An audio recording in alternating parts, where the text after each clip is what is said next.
Hi everyone, my name is Avery. This is my final video project. I wanted to speak to you guys about women represented in art throughout history and today.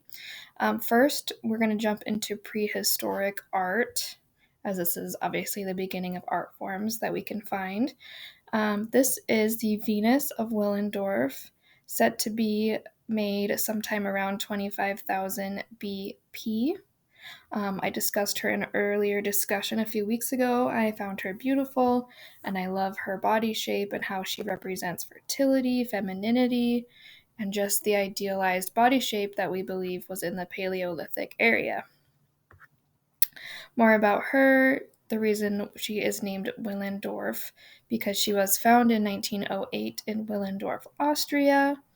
And again, her body shape, I believe, represents beauty and fertility. Next, we're going to jump into another artist I found, Mr. Peter Paul Rubens. He is a Baroque painter back in the 17th century. He had Christian mythological subjects and was known for painting women that full-bodied, curvy, and realistic. He was the reason that the term Rubenesque came to be when artists were describing the body type of curvy women. Some of his work that I found interesting: number one, the Three Graces, from 1630 to sometime 1635. His oil paint, I love these women are embracing each other, loving each other in each other's natural form. I love their body shape, how they are just embracing themselves the way they meant to be. Some more work that I found: Fortuna, 1636, 1638. Again, I love how strong she looks in her natural body form. And Jupiter and Danae, 1620. I love that she is just laying there. She's looking up at Danae in this beautiful mythological story. Next, I'm going to jump into the early 20th century when things started to change. In the 1920s came the Roaring Twenties, and this quote from the journal The New Women, Changing Views of Women in the 1920s, I found to be very interesting. Again, women in the 1920s began to be presented as flappers, more concerned with clothing and sex than politics. Women had by choice, the account suggested, rejected political emancipation and found sexual freedom. And yes, this came a new feminist movement, but also came with a new depiction of women from artists.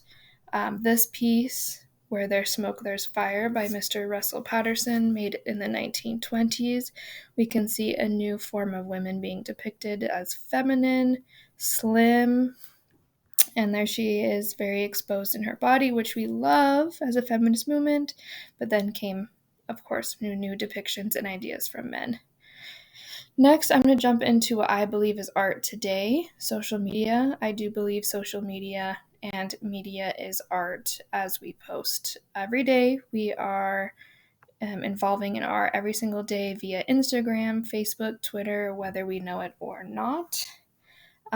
This quote from Melissa A. Milkey: media effects may involve how we believe others see such images, self-process involving significant others.